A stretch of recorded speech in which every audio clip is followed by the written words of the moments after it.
দাতুন বিধানসভা কেন্দ্রে এবারে নির্বাচনে তৃণমূল কংগ্রেসের প্রার্থী তালিকায় জায়গা হয়নি বিদায়ী বিধায়ক বিক্রম প্রধানের। এরপর থেকে দলের বিভিন্ন কর্মসূচিতে তার অনুপস্থিতি নিয়ে রাজনৈতিক মহলে শুরু হয় জল্পনা। এমনকি অভিষেক বন্দ্যোপাধ্যায়ের দাতুনের সভাতে তাকে দেখা যায়নি। গতকাল নারায়ণগড়ে তৃণমূল সুপ্রিমো এবং মুখ্যমন্ত্রী মমতা বন্দ্যোপাধ্যায়ের জনসভাতে অনুপস্থিত ছিলেন বিক্রম প্রধান। মঞ্চে তাকে দেখতে না পেয়ে আক্ষেপ প্রকাশ করেন মুখ্যমন্ত্রী নিজে। তিনি স্পষ্ট জানান, বিক্রম প্রধান দলের দীর্ঘদিনের লড়াকু কর্মী ও সঙ্গী, তাকে সম্মান দেওয়া উচিত। এরপর বদলে যায় পরিস্থিতি। আজ গড়বেতা হাই স্কুল ময়দানে তৃণমূল প্রার্থী উত্তরা সিংহ হাজরার সমর্থনে জনসভায় উপস্থিত থাকতে দেখা যায় একদম সভা মঞ্চে বিক্রম প্রধানকে। সূত্রের খবর, স্বয়ং মুখ্যমন্ত্রী মমতা বন্দ্যোপাধ্যায় তাকে ডেকে পাঠিয়েছেন। সভা মঞ্চ থেকে তৃণমূলের সুপ্রিমো মমতা বন্দ্যোপাধ্যায় নির্দেশ দিয়ে গেলেন তাকে নির্বাচনের দায়িত্বে।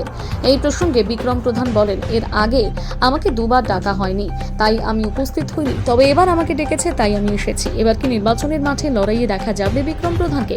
সেটাই নজর থাকবে আমাদের গ্রাউন্ড লেভেল থেকে। গতকাল আমাকে ডাকা হয়, দাতুনের সভাতেও ডাকা হয়। ওখানে সভাতে আপনার নাম দিয়ে মুখ্যমন্ত্রী উষ্মা প্রকাশ করেছিলেন যে আপনাকে দেখতে না পাওয়ার জন্য। হ্যাঁ, আমাকে ডাকা আজকে এখানে সভাতে আসা না, উনি বলেছিলেন এখানে আসতে। তারপরে এখানকার যিনি প্রার্থী উত্তরা সিং হাজরা, তিনি আমাকে ব্যক্তিগতভাবে ডেকেছিলেন, তাই আমার এখানে আসা। অভিষেক দার সভায় কি আপনাকে ডাকা হয়েছে? না, আমাকে ডাকা হয় আর গতকালের সভাতেও আপনাকে ডাকা হয় না, ডাকা হয়। আজকে আপনাকে ডাকা হলো দলের? আমাকে নেত্রী বলেছেন এবং এখানকার যিনি প্রার্থী তিনি আমাকে ফোন করে বলেছিলেন আমার সভাতে আসবেন।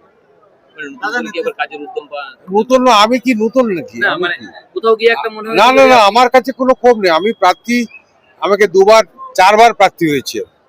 তো চারবারের 2001, 2006 নেত্রীকে আমি বলেছিলাম যে মন্ত্রীর বিরুদ্ধে আমি লড়াই করব, তুমিই ফিট মন্ত্রীর বিরুদ্ধে লড়াই করার। আমি করেছি। সে সময় জিতার পরিস্থিতি ছিল না। 2016-তে আমি জিতেছি। 2021-এ কঠিন লড়াইতে লড়ে কম ভোটে হলেও জিতেছি, দলের সম্মান রেখেছি।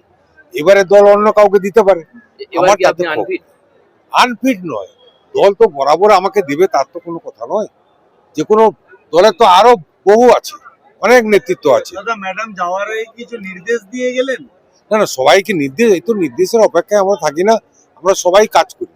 তৃণমূল কংগ্রেস প্রতীক আমাদের জোড়াফুল প্রতীক, সেই প্রার্থীকে জিতাতে হবে, এটাই আমাদের শপথ।